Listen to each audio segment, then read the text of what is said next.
And welcome to this edition of the Native News Update on this Monday, April 9th. I'm your host for today's program, Paul DeMain. And many of the stories we read here can also be found at our website at IndianCountryNews.com. And here we go for the day.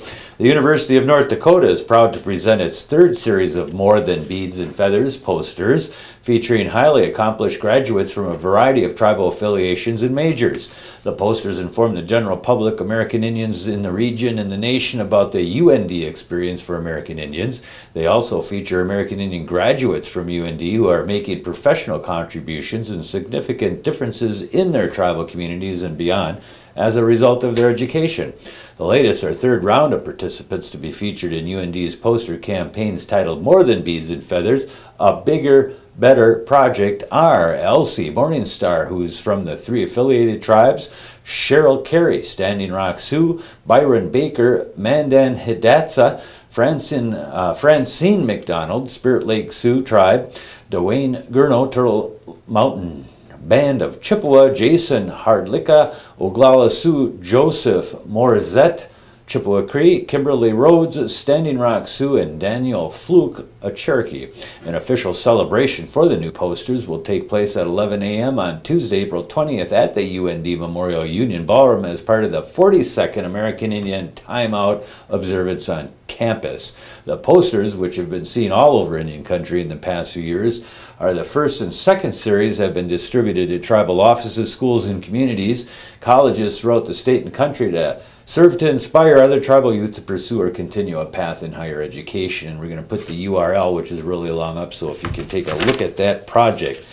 The Nuwalk First Nation of Bella Coola, British Columbia, announced last week it is pulling out of the federal review process of Enbridge's proposed $5.5 billion Northern Gateway oil pipeline. The Nuwalk, who had signed on as interveners but had yet to provide evidence, said they are withdrawing because of the federal government's recent pronouncement to shorten the review and the review panel's handling of hearings in nearby Bella Bella last week after a protest. Nuwalk Hereditary Chief Charles Nelson said the band has also taken exception with Natural Resources Minister Joe Oliver referring to First Nations as socially dysfunctional in a recent speech to the Vancouver Board of Trade. Another issue is the panel's lack of mandate to consult with First Nations on their unresolved treaty rights, he said. With all the negatives that are being accumulating, we've decided not to participate, said Nelson. He said the band had not received any federal funding to participate, and the Nuwalk have about 1,600 members. And today we go back to Wisconsin to talk to gubernatorial candidate Doug La Follette. The primary for that election is coming up on May 8th, and the general recall election is scheduled for June 5th. And Mr. La Follette is going to be talking about why it's important for Native Americans to get out and vote and why. Doug La Follette, thank you for joining with me on the Native News Update today. It's great to be here with all of you. Doug, we've got an election coming up here, and my understanding within the next day or two, you're going to be filing your nomination papers to run for the position of the governor of the state of Wisconsin. I'm a native voter. We got a primary coming up in a general election on May 8th, the primary, and then June 5th, the general election for governor. Why would I, as a Native American, consider getting out and vote? Well, I must admit, it would take a lot of energy because the Native people in Wisconsin and in our country have been stepped on, ignored, been abused, land taken away, treaties broken for years, so close to 200 years. So to say they don't trust the government and they don't want to even participate is understandable. But we have to be pragmatic, Paul, and you and I have known each other for years. The only way to interact with the government at the moment is to participate. And I think the Native people in Wisconsin have learned that there are political leaders, myself and others, who will listen to them and will work with them and will respect them. I think we saw that in this recent fight over this absurd iron mine in much of your territory up north, where the Native people were ignored by Mr. Walker and his Republican friends. But some of us listened, and some of us went to your events, and we listened carefully, and we participated in the rallies, saying, no, we have to respect the rights of the people of the Native American tribes in Wisconsin. So there are reasons to participate. One of the things people seem to have an impression, I hear that every now and then, there's people like saying, well, you know, the native tribes are always standing up against something. Years ago it was against the nuclear waste dump, it's against mining, it's against roads. It's like the native people are always standing in front of development. Aren't there kind of like two different kinds of development? Something that's massive, you know, we've got these mines and forestry things that do a lot of impact on the environment and other kinds of jobs. What's your impression about that feeling? That's very interesting, Paul. You know, in recent times, the native tribes in the country and in Wisconsin have done some very good development. They've built healthcare facilities, they've built schools for their people, they provided jobs through the casinos. So there has been some what I'd call very positive development by the tribal people. But then you're talking about these massive projects that descend upon you and all of us that destroy the environment. And I think we have to say there are some projects that don't belong. I call them a Lulus. A Lulu is a locally unacceptable land use. You know, there are some places where certain things shouldn't exist.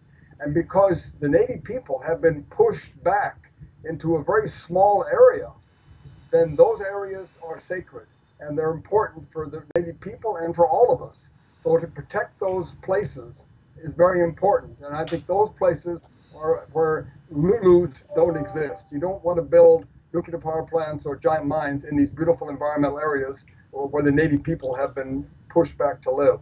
Hmm. You've been in politics a long time.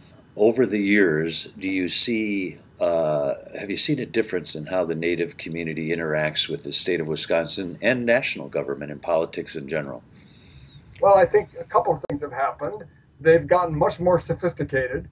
There are many Native people now who have gone to law school and understand the process. They've become much more involved because of the casinos, which have allowed interaction between the Native people and the non-Native people. And that's been educational, I believe, and that's helped people understand the problems and the needs of the Native people of this country, include education and health care and respect. Indeed. And when it comes to politics, tell me what your impression is about personal relationships. You kind of came out of an era where I'm remembering people like Hillary Walkaw, Norbert Hill, and the chairman over there, Purcell Powless, some of those leaders. What happens when politicians get to know people in communities? How does that help them? Well, that's what's very critical, and that's one of the reasons why I decided to run for governor is because I've been shaking hands and traveling across the state of Wisconsin for 25 years or more, and I've made a lot of personal relationships. But more importantly, people know who Doug La Follette is. You know, I'm not going to change tomorrow morning. I'm a known quantity. I have nothing to prove except to try to get Wisconsin back on track, to fix some of the things that Mr. Walker has broken, including respect for the people and, of course, education, healthcare, the environment, the issues that I've cared about for years. And I decided that with my maturity and my ability to work with people, I could bring some civility back. We can start talking to each other. And that includes not only Native people, but Republicans, independents, as well as Democrats. We have to get Wisconsin going forward. And that only happens, as you point out, if you may build relationships, if you listen to people. We've had a lot of pieces of legislation in the last year. For a lot of Native people, the union issue didn't coalesce a whole lot, even though there's Native communities, Oneidas, Menominees, iron workers, people that went to relocation in Detroit and other places that were unionized, and it brought them up to a different standard of living. But issues about health care and education as well. What are some of the pieces of legislation that you've seen this administration pass and sign into law that impacts Native people in a way that concerns you? Well, I think the most obvious one was their attempt to push the mining reform through, and we stopped that, fortunately. We don't need mining reform. Wisconsin's got pretty good mining law that we passed after the big mining episode down in Ladysmith on the Flambeau River, which is still being contaminated by that mine. But the issues with badger care, which provides health care for people, education certainly, because Native people are very interested in education and they want to get good education, and they don't always have tremendous resources to pay for it. So providing scholarships and ability for Native people to go to our technical schools. Walker cut millions out of the technical schools, and that's the place where many Native people can get good education and good jobs. And not only and our university system as well has been cut. And then finally the environment. I mean, they put through an anti-wetlands bill. Well, the Native people care about the wetlands, and many of your sacred procedures and beliefs are related around the wild rice and the wetlands of northern Wisconsin. They pushed through a horrible bill that weakens wetland protection. This is a short list, but it goes on and on.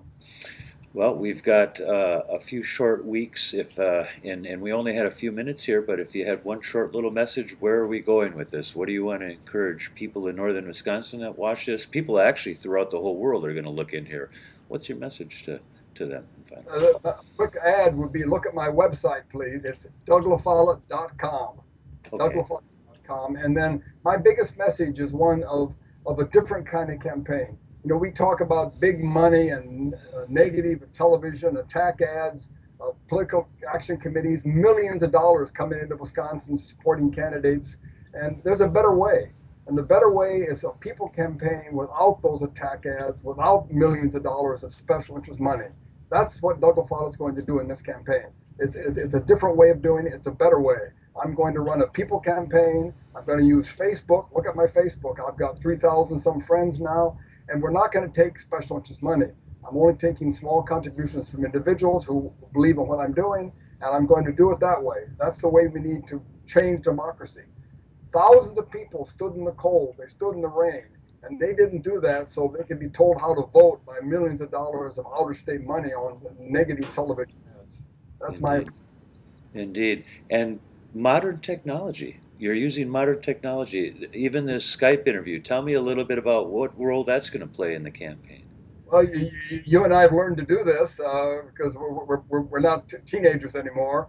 But yeah, it's very important. And I think I've shaken hands across the state for 25 years. We don't have time to do that now, like Bill Proxmire did it. And I've been called the Bill Proxmire of a modern time. But we can shake hands through Facebook.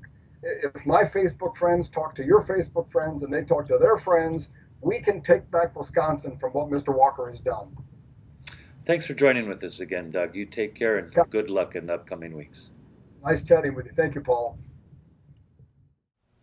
And that is another roundup of news from Indian Country on this edition of the Native News Update. We want to thank you for joining with us and come back again soon.